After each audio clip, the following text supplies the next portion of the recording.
लंबे पैर वाली भाभी की बौनी ननद।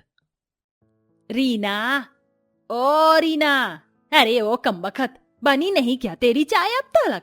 अपनी माँ कैलाशी की सख्त आवाज सुनकर बेचारी बोनी रीना डरते डरते रसोई से बोली। जी लाई माँ, बस 2 मिनट दीजिए। हे भगवान, ये चाय पत्ती का डब्बा कितना ऊपर दराज पर रखा है, उतर भी नहीं रहा। रीना किचन के कोने में स्टूल लगाकर डिब्बा उतारने लगती है। तभी एकदम से चाय पत्ती का डिब्बा गिरकर टूट जाता है। हे भगवान, ये क्या हो गया? अरे क्या तोड़ डाला, सत्यानाश हो तेरा, इतना महंगा कांच का जार तोड़ दिया। ये भगवान, इस बौनी को मेरी ही कोख में आना था। ये सुनकर रीना रो देती है। अब ये टेसुए बहा कर किसे दिखा रही है बौनी? चल साफ कर इसे। 22 साल की रीना एक बहुत ही बोने कद की थी, इसीलिए आस पड़ोस के मोहल्ले वाले उसे ताने मारते थे, जिसे सुन सुनकर अब उसके अपने परिवार वालों का मन भी भर चुका था। इसलिए अब वो भी रीना को जल्लीकटी बातें सुनाते थे। राधे राधे कैलाशी बहन।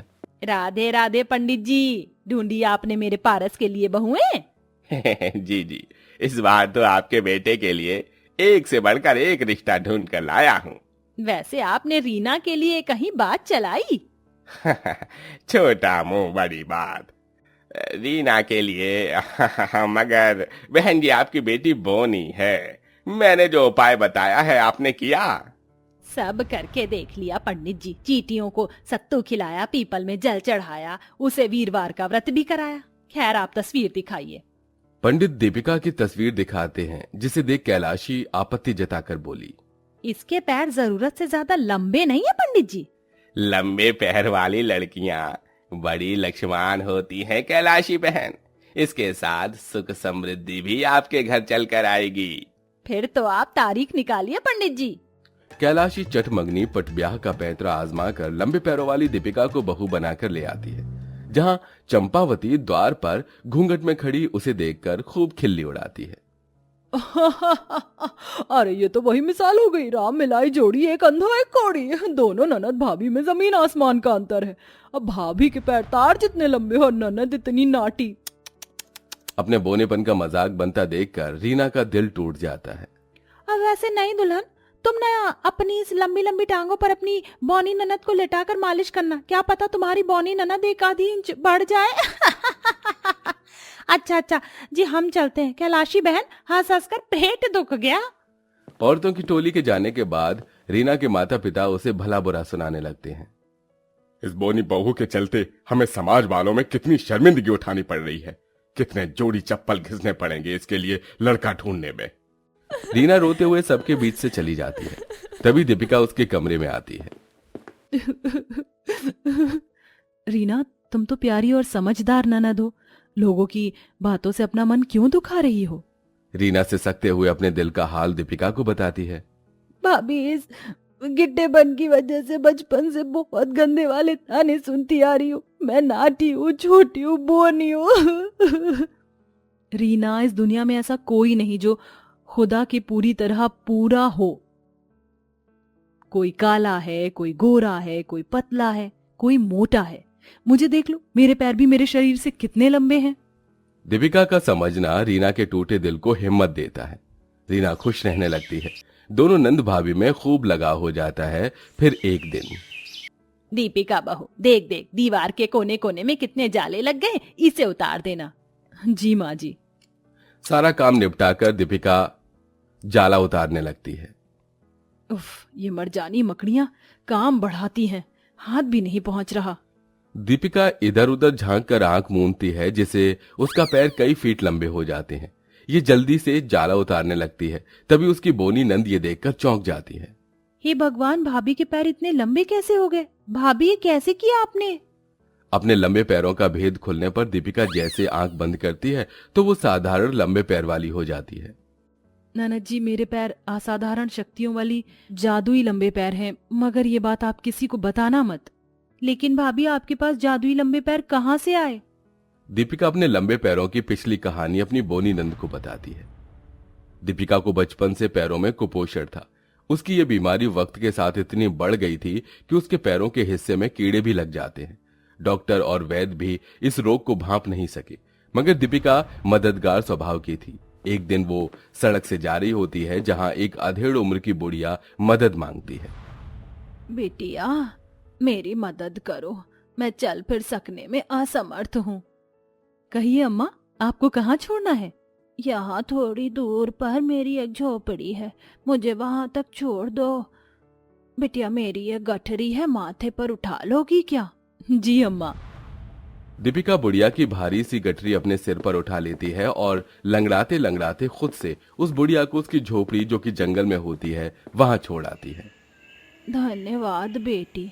धन्यवाद की जरूरत नहीं है अम्मा, मुझे औरों की मदद करके खुशी मिलती है, क्योंकि मैं खुद भद्दे पैरों वाली हूँ और भगवान मुझे ठीक नहीं करता।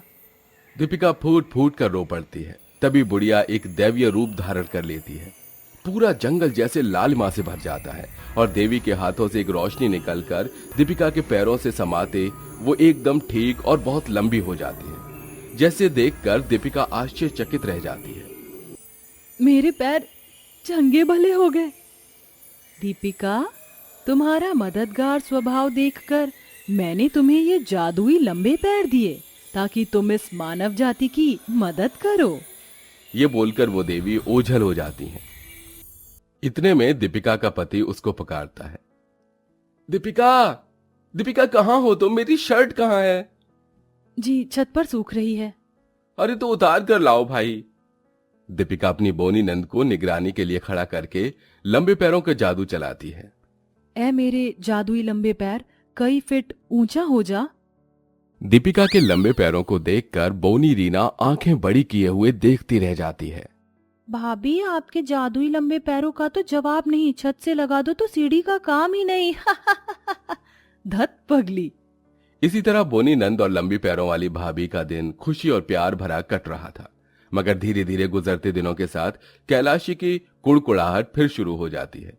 हर बार लड़के वाले जब कभी रीना को देखने आते तो बोने कद की वजह से रिश्ता कट जाता। फिर एक शाम, अरे कहाँ रुक गई तुम ननद भाभी? अरे शादी आज ही है, जल्दी आओ। जी आगे माँ जी। कैलाश, ये तुम्हारी बेटी कैसी बेढंगी तरीके से तैयार हुई है। तुम्हारी बोनी बेटी, इसने तो बस ठान लिया है कि हमारी नाक कटवा कर रहेगी हर जगह। मगर पिताजी, मैंने अब क्या कर दिया? अरे बॉनी, ज्यादा बक बक मत कर, वैसे इतनी पिद्दी सी है, सैंडल क्यों नहीं पहना तूने? मगर माँ जी, दिखावा करना ही क्यों? जिसे स्वीकार ना होगा वो इस कद में भी ननद जी को अपनाएगा। अब चलो सब जल्दी।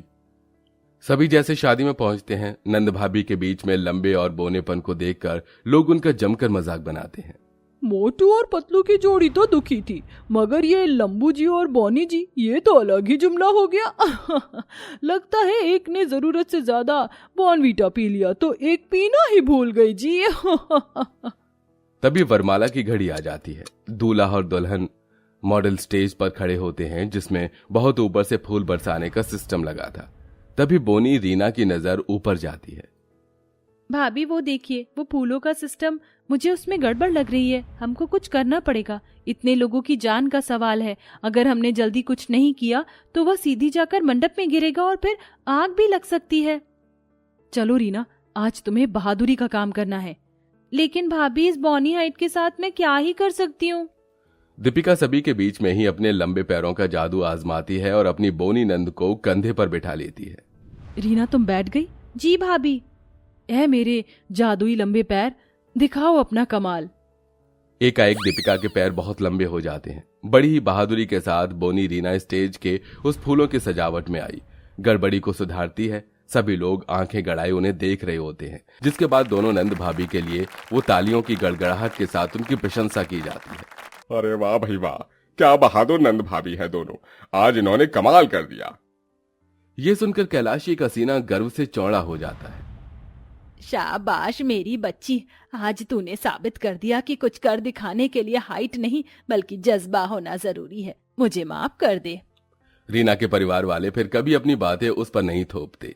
थोड़े दिन बाद रीना का रिश्ता अच्छे घर में लगता है और अपनी बोनी नंद का घर बसता देखकर दीपिका उसकी खुशियों में बहुत खुश होती है।